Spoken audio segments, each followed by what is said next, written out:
ఇవన్నీ సేఫ్ అని కేంద్రం చెబుతున్నా చిప్సెట్ తయారీ సంస్థ క్వాల్కామ్ అసలు భారత్లోని మొబైల్ బ్యాంకింగ్ అప్లికేషన్లు, వ్యాలెట్లు ఏవీ భద్రం కాదని కొండబద్దలు కొట్టింది.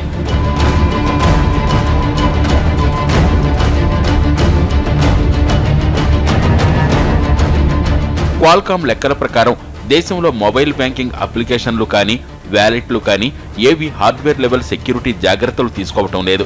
ఇవన్నీ ప్రస్తుతం ఆండ్రాయిడ్ మోడ్లో నడుస్తున్నాయి. దీనివల్ల ఖాతాదారుల పాస్వర్డ్లు దొంగిలించడానికి ఎక్కువ అవకాశాలు ఉన్నాయి.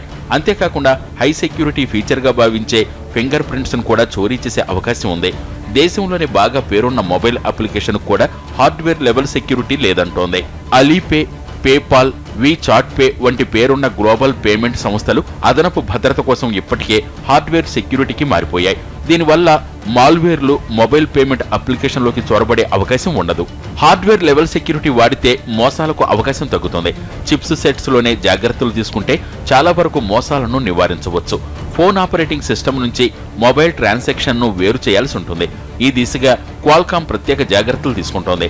2017 నుంచి తయారయ్యే మొబైల్ చిప్సెట్స్లో ప్రత్యేక ఏర్పాట్లు చేస్తున్నామని ఆ సంస్థ తెలిపింది. ఫోన్ ఐడి, తయారీదారుని ఐడి, ఆండ్రాయిడ్ వెర్షన్, ఆపరేటింగ్ సిస్టమ్ను, రూట్ కిట్, లొకేషన్ వంటి అంశాలను ప్రతి మొబైల్ పేమెంట్ గేట్వేతో చెక్ చేసుకుంటుంది. దీనివల్ల నకిలీలకు ఆస్కారం ఉండదు.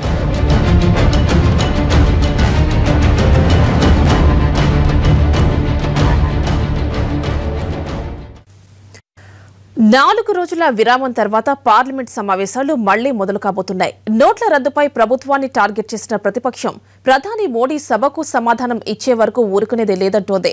చర్చకు తాము సిద్ధం అంటోన్న అధికార పక్షం తప్పంతా ప్రతిపక్షానిదే అంటోంది. మరోవైపు ఈ రోజు ప్రధాని సభకు హాజరయ్యే అవకాశాలున్నాయి.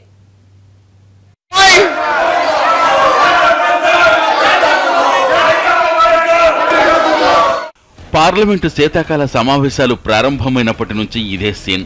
సభ ప్రారంభం కాగానే సభను ప్రతిపక్షాలు అడ్డుకోవడం, గందరగోళంతో సభ వాయిదా పడటం మామూలైపోయింది. చర్చకు తాము సిద్ధంగా ఉన్న ప్రతిపక్షాలు సభను అడ్డుకుంటున్నాయని ప్రభుత్వం అంటోంది.